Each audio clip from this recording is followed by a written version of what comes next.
गिबियावनो हिरिम्बा हालामारि बाथौ फोरबो फालिथाय आफादनिफ्राय नैबे ओनसोलजों लोगोसे बिटिआर बाखि रायजो राजाफोरखौ आङो खुलुमहरग्रोनाय थाबाय। दिनैहाय जोङो लाइखुथा स्थापन खालामदो हिरिम्बा हालामारि बाथौ फोरबो फालिथाय आफादनिफ्राय थांनाय बोसोरफोराव जाबायदि जोङो गाजा गोमजायै हिरिम्बा हालामारि बाथौ फोरबो फालिथाय आफादा फोरबो जों नैबे सिथ्लायाव फालिबोबाय दङ। देग्लायबो जोङो 6 दिननि हाबाफारि लानानै 27 जानुवारिनिफ्राय 1 फेब्रुवारिसिम 6 दिननि हाबाफारि लानानै जोङो गाजा गोमजायै जोङो फालिनो थाखाय दिनैहाय लाइखुथा स्थापन खालामदों। बेवहाय जोंहा बे 6 दिननि जा हाबाफारि बे हाबाफारियाव जोङो गोबांथार जोङो हाबाफारिफोर लानानै जोङो खुंफुंनो थाखाय आखायाव लादों। जेरैबायदि जोंहा काबादि, भलिबल, आरज बादायलायनाय, मिस बिउटि आरो बिदिनो धोरोमारि सावरायलायनाय, लोगोसे जोङो जोंनि अनजालु फरायसुला फरायसुलि बिथांमोननिसिमबो जों लेटार रिसार्च जों बेफोरबायदि गोबांथार हाबाफारि लानानै देग्लाय जोङो 6 दिननि जि हाबाफारि बेखौ जोङो गाजा गोमजायै खुंफुंनो थाखाय जोङो आखायाव लादों। लोगोसे दिनैहाय हिरिम्बा हालामारि बाथौ फोरबो फालिथायनिफ्राय जोङो फोरमायनानै मोजां मोनगोन दि जोंहा 29 जानुवारि खालि नैबे तामुलपुर डिस्ट्रिक्टनि बिसा,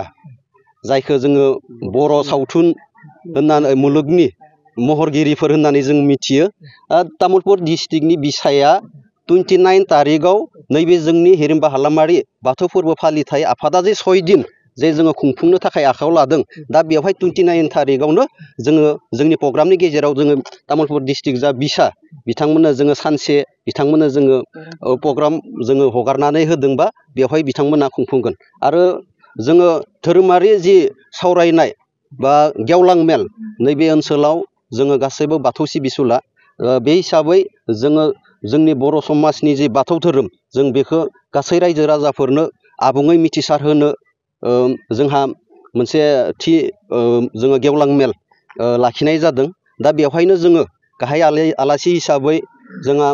बिटिआरनि चिफ मानगोनां प्रमद सार जों बिथांखौ थि खालामनानै दोनदों। लोगोसे जोंनि आसामनि स्पिकार बिस्वजित दैमारि बिथां सारखौबो जों थि खालामदों। लोगोसे आरो जोंनि सेन्ट्रेल बाथौनि जे आलासि जोंनि गेजेराव सफैगोन, लोगोसे नैबे ओनसोलनि जायफोरानोखि इन्टेलेक्सुयेल एबा फोरोंगिरि बिथांमोनखौ जोङो माननि आलासि हिसाबै थि खालामनानै बर' बाथौआरि समाजनो एबा जोंनि रायजो राजाफोरनो जोङो गेबेङै बाथौनि सोमोन्दै फोरमायनाय मोनसे हाबाफारि एबा गेवलां मेलखौ जोङो 1 फेब्रुवारियाव लास्ट दिना जोङो लानाय जादों। लोगोसे हारिमु जोङो सानफ्रोमबो जोङो हारिमु आयदा जों बेफोरबायदि जोंनि नैबे हिरिम्बा हालामारि बाथौ फोरबो फालिथाय आफादा जे 6 दिनाव सानफ्रोमबो जोङो हारिमु आयदा जों लाखिनाय जादों। लोगोसे जोङो जे साननै जे जोङो गायक जोङो लाबोनो नागिरदों, जोंहा मा होनगोन बसुमतारी बिथाङाबो गायक, करुना मयराभा आरो अमर बर' बिथांमोनखौ जोङो नैबे जोंनि जा 6 दिननि जि हाबाफारि दा बेवहाय जोङो लाबोनाय जादों। जोंनि जा कालचार नाइट बियो हरफ्रोमबो जोंहा सोलिबाय थायो। हयथ'बा जायफोरानोखि नैबे 10 बोसोरनि आगोल नैबे जोंनि जा हिरिम्बा हालामारि बाथौ फोरबो फालिथाय आफादनि जे फोरबो फालिनाय बेवहाय बयबो लैहोर लैहोर फैदो आरो बिथांमोना नुलांदो। आरो देग्लायबो गुबुन बोसोरनिख्रुइ जे साबसिन जोङो खालामनो थाखाय जोङो थि खालामदों। जोंनि हिरिम्बा हालामारि बाथौ फोरबो फालिथाय आफादनिफ्राय गासै रायजो राजाफोरखौ जोङो मिथिहरनो नागिरदों जे जोंहा 29 जानुवारि खालि जिहेथु बिसानि बे नैबे सिथ्लायावनो मोनसे प्रग्राम दङ। दा बेवहाय जेसेबांखि जोंनि महरगिरिफोर दङ, तामुलपुर डिस्ट्रिक्टनियानो जा अन्यान्य जेसेबांखि महरगिरिफोर दङ, बिथांमोना गासैबो जोंनि नैबे 29 तारिखनि जि हाबाफारि बेवहाय फैगोन। बेनिखायनो आं खावलायो जिहेथु जोंनि नैबे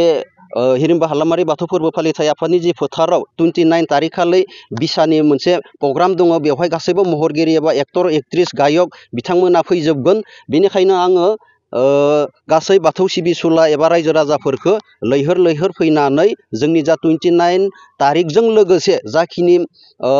27 तारिखनिफ्राय 1 फेब्रुवारिसिम जि फालिनो जोङो लाहार फाहार खालामदो बेवहाय गाजा गोमजायै सानफ्रोमबो फैगोनखौ जोंनि हिरिम्बा हालामारि बाथौ फोरबो फालिथाय आफादनिफ्राय गुरै खावलायहरनाय जाबाय। दिनै हिरिम्बा हालामारि बाथौ गौथुमनि बानजायनायाव 11थि बोसोरारि बाथौ महामेला बेखौ बेनिनो गिबि खुन्थिया गायसनजेननाय जिथु हाबाफारि बे हाबाफारियाव बाहागो लानानै मानगोनां गागि आफादनि आफादगिरि बि देवलें बिथां आरो बे हाबाफारियाव नुजाफैनो हानाय मेरु गौथुमनि बाथौ मेरु गौथुमनि मानव गेदेर नेहाथारि आदा मुलुगमुं बुहुम बसुमतारी आदा बिथां बे हाबाफारियाव जिहेतु गोबां रोखोमनि मेहेर गोनां 6 साननि मोनसे हाबाफारि दा बेनिखायनो थांनाय बोसोराव जेरैबायदि गाजा गोमजायै बे हाबाफारिया जाफुंदोंमोन देग्लायबो आफा इसोर बोराइ बाथौनि अननायाव जेन मोजाङै मोजां जोङो देग्लायनि गासै जागायजेननायनिफ्राय जोबजासिम जेन हाबाफारिया जोबलाङो बेनि थाखाय गिबियावनो बोराइ बाथौनि सेराव आरज बावदों आरो दिनै जों नुनो मोनदों बेयाव माने जि गोख्रोंथि गोनां सांग्रांथि गोनां बाथौनि फारसे गोसो मोदोम होनानै सिबिनाय सुबुंफ्रा दङ हिसाबै बेयाव गोदो गैयामोन दिनै 11थि बोसोरारि फोरबो जाबाय आरो बेयाव मोनसे सोलायनाया फैगासिनो आरो बेबायदिनो दायो गोथार थानसालिनि मोनसे न' लुफुंनाय हाबाफारिया सोलिबाय थादों आरो बायदि अनुस्थान प्रतिष्ठान बेयाव अफिसबो जाबाय आरो बेबायदिनो गोबां रोखोमनि मेला बाजारफोरबो बेयाव जानाय जायो दा बेनिखायनो आङो गिबियावनो हिरिम्बा हालामारि जिथु बाथौ महामेला सामलाय आफादनि गागि आफादखौ आङो बरायदों बाख्नायदों आरो बानजाय आफादखौ आङो मोजाङै मोजां जिहेतु मोनफ्रोमबो बोसोराव सामलायो देग्लायबो बिथांमोनाबो मोजां रोखोमनि हाबाफारि लानायनि थाखाय आंनि गोसो गोरबोनिफ्राय बिथांमोनखौ बरायदों आरो बाख्नायदों गोलाव बाथ्रा बुंनायनि बाथ्रा गैया जिहेतु हाबाफारि बायदिनो खामानिया जागोन आरो बेवहाय माने फुथिमारि दैमानि सोनाबजोंहाय 42टा माने बर' सभा दङ गासै एरियानिफ्रायनो बेयाव बायदि आर'ज हानजा माने दैदेनगिरि आरो लोगोसे आर'ज खननाय बेयाव बादायलायनाय हाबाफारिबो दङ आरो हारिमु बिथिंनि बायदि रोखोमनि हाबाफारि दङ दा बेनिखायनो जोङो जिहेतु हारिखौ बुहुमनि मादाव गेरेमसा माहारि महरै जुदि सिनायथि होनोबा जोङो माने बाथौ महासभानि जिथु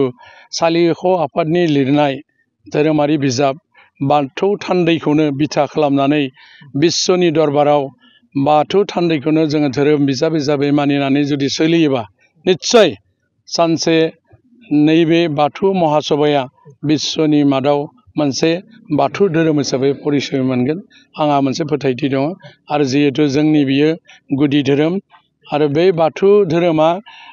खुनु जोनोमनि बाथ्रा गैया इसोरा जेला बे मुलुगखौ सोरजियो बेनि उनाव जेला गिबिसिन सुबुं हिसाबै सोरजिदों बै गिबि सुबुं जाय मोनसिंसिं सि बोराइ आरो मोनसिंसिं सि बुरै बै दिननिफ्रायनो बाथौखौ जोनोम मोनदों होननानै जोङो गनायो बाथौ धोरोम बिथिङाव हिसाबैनो दिनैसिम बेनि जिथु सान्थौ जिथु गुमुर बियो बाख्नायथाव जेरै हा दै बार अर अख्रां बे मोनबा थाथौजोंनो जोंनि बाथौ धोरोमा सृष्टि जादों आरो बिनि बिहोमाया मानिथाव गनायथाव आरो बाख्नायथाव आरो बिनिनो मोनसे बिथिंखौ आं बुंदों जिब जिबि सलन पुरन खालामनाय जिबिखौ सिम्बोल हिसाबै लायाखै गोदोनि आबै आजौ बिथांमोना बेनिखायनो आङो बिथांमोनखौ माने गंलायै खुलुमो जिहेतु फांसे दंफाङा जेरैबायदि थाइसेयाव थानानै माने खुनु अभारटेक खालामा जिखिनिखौ आखाइ फोलावना मोनजायो बेखौ जानानैनो गावनि देहाखौ गेरेमसा खालामो हानायसिमावलागै गुबुननोबो जायगा होयो बासा लानो आरो सायाबो मोनबावो दा बेबादि धोरोमनि बान्दोआव थानानै सोलियोबा सुबुङा निस्सय इसोरखौ दोङो होननानै मोनदांनो हायो नैबे बेवहायथ' आंनिफ्राय थागोनानो बेखौ बुंलायलायनायनि बाथ्रा गैया जायखिजाया जोङो मोनफ्रोमबो बिथिङावनो जोङो जिहेतु प्रतिनिधि हिसाबै माबा नङा माबा मोनसे मदद आरो हेफाजाब रांखान्थि बिथिङावबो मदद होनो गोनां जायो बेखौ आं बेखिनियावनो बुंबाय जिहेथु मानाव गेदेर दिनैनि जिहेतु जोंनि बिटिआरनि चिफ बिथांनि दैदेननायाव मोजां खामानि मावदों होननानै बुंनांगोन मानो होनोबा धोरोम बिथिंखौ बिथाङा गारनानै दोनाखै बेनिखायनो मोनसे आलारि सोरां बिथांखि होननाय मोनसे आसनि दिहुननानै फ्लेगशिप स्किम गावनि सरकारनि फान्डजोंनो 2 लाखनि मोनसे आसनि मोनफ्रोमबो थानसालियाव होनो थाखाय बे हाबाफारिखौ लादों माने आसनिखौ लादों आरो बेनि बागैबो मानाव गेदेर दिनैनि बिटिआर चिफनि दैदेननायजोंनो थांनाय माने बोसोराव माने जोंनि तेजपुरनि थेलामारायाव जिहेतु गौमा आरज सेन्ट्रेल गौथुमनि बे गौमा आरजनि बिथिंजों जोंनि माने हम मिनिस्टार भारतनि नखर मन्त्रि आरो जोंनि आसामनि गिबि मन्त्रि मानाव गेदेर डक्टर हेमन्त बिश्व शर्मानि जितु फोसावनाय मोनफ्रोमबो माने थानसालियाव जेनेबा 1000 थानसालियाव 5 लाख होगोन होननानै बिथाङा बै गौथुमनि गेजेरजों फोसावदोंमोन आरो बेखौ जोङो मोननायनि लामायाव दङ दायो डिसिनि आन्डाराव बे माने फाइल प्रसेसा जानानै कमिटिफ्रा बेखौ मोननायनि लामायाव थांबाय थादों दा बेनिखायनो धोरोमनि बिथिङाव जोंनि बिटिआर सरकारनिफ्राय जोबोद मोजां मदद आरो हेफाजाबखौ होनायखौ नुनो मोनदों निस्सय बिश्वनि दरबाराव मोनसे समाव माने जोंनि बे बाथौ धोरोमा गोसारथिगोन आरो मानो होनोब्ला नेपालावनो जा बांलादेशआवनो जा बायदि जायगायाव बर'फोर जेराव दं बे जायगायाव जोंनि बाथौनि जितु माने फोसावनाय बेखौ गनायदों आं बेनिखायनो सेन्ट्रेल बाथौ गौथुमखौ आंनि गोसो गोरबोजों बरायदों आरो बिथांमोनखौ बाख्नायदों जेन जोङो मोनसे समाव थांनानै बाथौ धोरोमनि बिथिंनि गेजेरजोंबो जेन बर' हारिया सिनाय जायो।